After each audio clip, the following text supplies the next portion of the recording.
Bismillahirrahmanirrahim. Today's lecture is about intangible assets.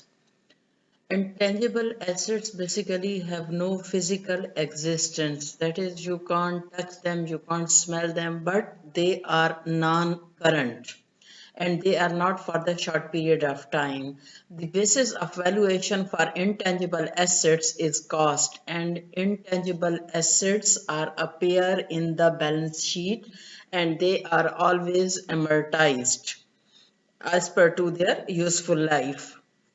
If significant cost is involved in the acquisition or development of intangible asset and its longer period benefit is shared, then it is classified as capital expenditure. Otherwise, it will be considered as the revenue or operating expenditure. These are the various types of the intangible asset. The most commonly in practice is the goodwill, which is the present value of the future earnings in excess of the normal return on net identifiable assets.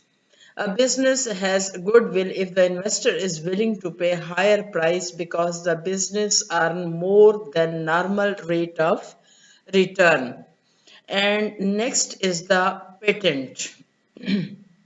I have some throat infection. Maybe you feel a problem in my voice. That's why I already excused for it. Uh, Patent is an exclusive right granted by the federal government for the manufacturers, use and sale of a particular product or service. The purpose of issuing patent is to encourage the invention of the new products and services and processes, and they are granted and must amortize for the period of maximum 17 years. After 17 years, you will renewal this agreement. Trademarks and trade names are also the example of intangible assets. It includes the cost of developing trademarks, and trade name are the part of advertising campaign. Both can be purchased, but normally their cost will be high, and they should be capitalized and amortized over the period of not more than 40 years. Copyrights.